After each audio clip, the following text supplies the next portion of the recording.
Sir ನಮಸ್ಕಾರ. ಇದು 3 ಎಕರೆ ಬರಾಬರಿ, ಹೆಚ್ಚು ಇಲ್ಲ ಕಮ್ಮಿ ಇಲ್ಲ. 3 ಎಕರೆ ಬರಾಬರಿ ಇದೇ ರೀತಿ ಇದೆ. ಸೋಸ್ಕೊಂಡು ಮಾತ್ರ ಇನ್ನೊಂದು ವರ್ಷಕ್ಕೆ ಫಲ ಬಿಡುತ್ತೆ. 3 ಎಕರೆ ಜಾಗ ನೋಡಿ. ಬಾಳೆ ನೋಡಿ ಯಾವ ರೀತಿ ಬೆಳೆದಿದ್ದಾರೆ. ಫಸ್ಟ್ ಕ್ಲಾಸಿಗಿದೆ ಬಾಳೆ ಮಾತ್ರ, ನೇಂದ್ರ ಬಾಳೆ. ಇದು 3 ಎಕರೆ ಜಾಗ. ಇದು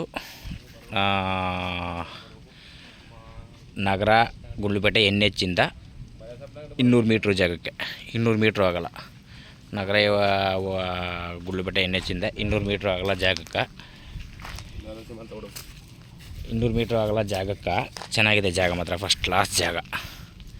3 ಎಕರೆ ಬರಾಬರಿ. ಇವರು ಎಕರೆಗೆ 50 ಲಕ್ಷ ಹೇಳ್ತಾರೆ. ಒಂದು ಎಕರೆಗೆ 50 ಲಕ್ಷ ಹೇಳ್ತಾರೆ. ಸ್ವಲ್ಪ ನೆಗೆಸಬಲ್ ಇದೆ. ಎಕರೆಗೆ 50 ಹೇಳಿದ್ರು ನೆಗೆಸಬಲ್ ಇದೆ.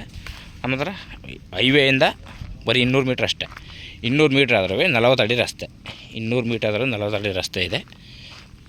ಇದು Bengaluru 175 kilometre, Mysuru 65 kilometre, Nanjangud 45 kilometre, Chamarajanagar ಒಂದು 12 ಕಿಲೋಮೀಟ್ರು. ಫಸ್ಟ್ ಗೇಟ್ ಎಲ್ಲ ಫಿಕ್ಸ್ ಆಗಿದೆ. ಗೇಟ್ ಎಲ್ಲ ಆಗಿದೆ, ಫೆನ್ಸಿಂಗ್ ಆಗಿದೆ, ಎಲ್ಲ ರೆಡಿ ಇದೆ. 2 ಬೋರ್ ಇದೆ. 2 ಬೋರಲ್ಲಿ 1 ಬೋರ್ ಹೊಡ್ತಾ ಇದೆ. ನೋಡಿ ರೋಡ್ ತೋರಿಸ್ತೀನಿ. ಒಳಗಡೆ ಇದ್ದೀನಿ, ಹೊರಗಡೆ ಇಲ್ಲ. ನೋಡಿ ರಸ್ತೆ ಇದ್ದೇನೆ. 50 ಲಕ್ಷ ಹೇಳ್ತಾರೆ. ಸ್ವಲ್ಪ ನೆಗೆಸಬಲ್ ಇದೆ. 50 ಹೇಳ್ತಾರೆ, ನೆಗೆಸಬಲ್ ಇದೆ. ಹೈವೇಯಿಂದ 200 ಮೀಟ್ರ್ ಇಲ್ಲ ಜಾಗಕ್ಕೆ. ಹೈವೇಯಿಂದ 200 ಮೀಟ್ರ್ ಆಗಲ್ಲ. ಚೆನ್ನಾಗಿದೆ ಜಾಗ ನೋಡಿ ಸರ್. ಇಷ್ಟ ಆದರೆ ಕಾಲ್ ಮಾಡಿ, ಶೇರ್ ಮಾಡಿ. Okay sir, thank you.